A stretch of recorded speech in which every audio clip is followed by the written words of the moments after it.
Welcome to our video series explaining cybersecurity terms and best practices in simple and understandable language. Today, we're here to talk about the concept known as least privilege. This sounds important, and I'm sure it is. And with us to explain what least privilege means is Craig Taylor, co-founder and CEO of CyberHoot.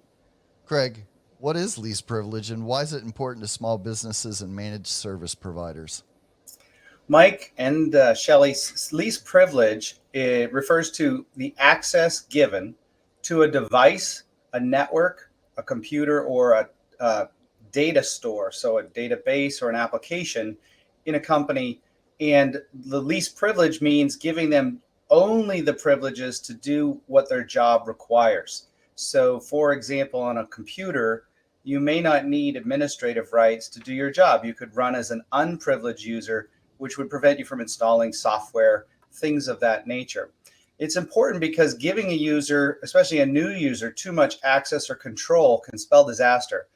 For example, accidentally exposing critical or sensitive information could happen, or someone might click on a file they shouldn't, and they have the rights to install the software, and that could lead to a compromise of the computer network at that company.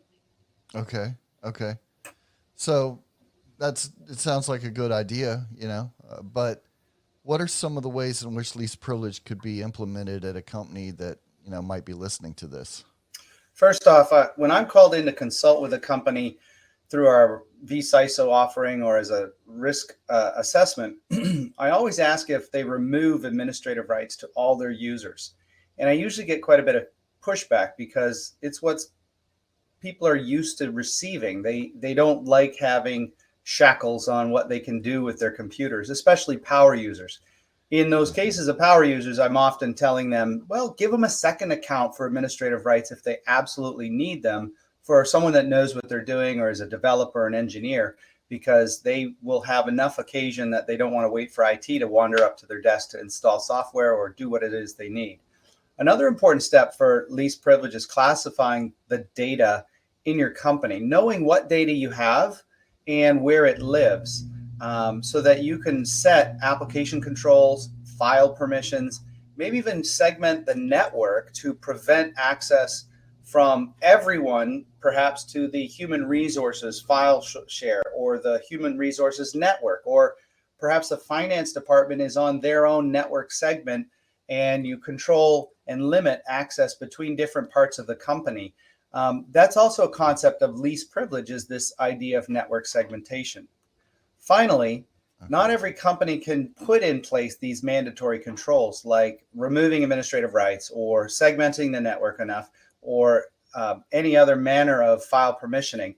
So it's important to place governance policies in place for your employees. Have them review a WISP, a written information security plan, a password policy, an information handling policy, because when they make decisions about how to run their lives or do their jobs, they may have discretionary control or access to certain data, and they need to understand that they need a job, it has to be part of their job to access certain files.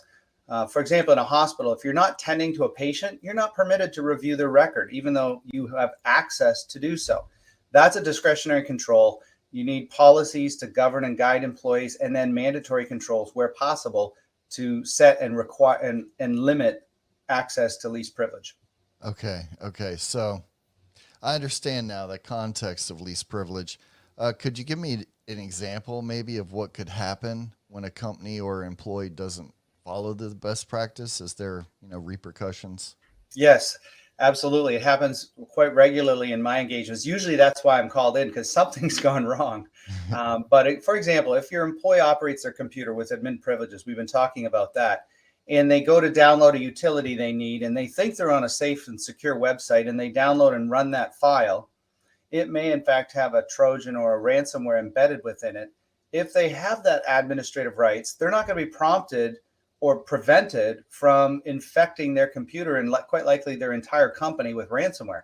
And it happens all the time. I'm not talking like dozens of times. I'm talking tens of thousands of times all over the world this has happened. Another example, and I'm familiar with this one, a nurse who knew a famous movie star or sports figure was at their hospital.